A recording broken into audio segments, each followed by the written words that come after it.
li yàlla wax ci alquran rek ulaayika alladina nasullah ulaayika alladina nasullah fa ansahum anfusahum ak la mu wax yonent bi mu ko énumérer les aspects négatifs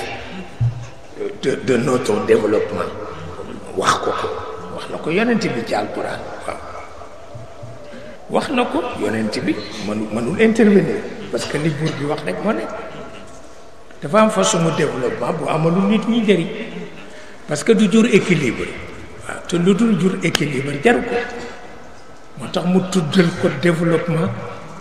aspect yu négatif yépp te yonent bi ñeewante na nit ñi waaye mënul intervenir mais conscience am dana àddu ba mu àddoo nag na ko yàlla wax lu tax li naftinahum fii c'est une mise à l'épreuve waaw parce que développement mën na am mais li yàlla digle ni nañ ko def moo gën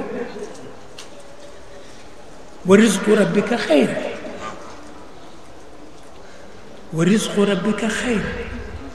yàlla wax na yonent bi ni ko fi may jaarale wërsëg moo tane fi système u caaxaan yi di jaarale wërsëg yàlla ko wax yonent bi wa rizqu rabbika xayr te xayrun mimma yajmaun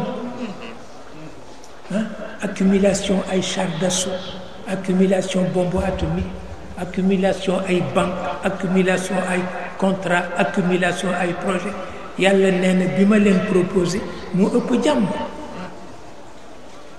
ndax di ngeen ci dund te du ngeen torox bii nag da ngay torox soog ciy dund yàlla ko wax wa rizqu rabbika xayr te xayrun sax mimma yajmaun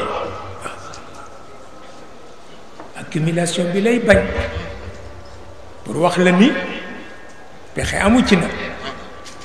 bu ci pexe amoon ba tey ñu saafara ko mais pexe amu ci mais sañ na ko tudd nag ni baaxul mais pexe amu ci parce que boo ko bañee doo dund waaw boo ko bañee doo dund mais sañ na ko wax na parce que yow la géré loo contradiction yooyu yow la ko géré loo waaw lii nga nekk baaxul ba duma ko fi jële lii nga nekk baaxul wante duma ko fi jële nga d'accord nga seet nooy dunde rek Serigne Alioune Gueye boo waxee mu ne lekk mëddite bu dagane rek ca la nu ne waaw te dëgg la parce que yamhaqullahu riba wa yurbi sadaqat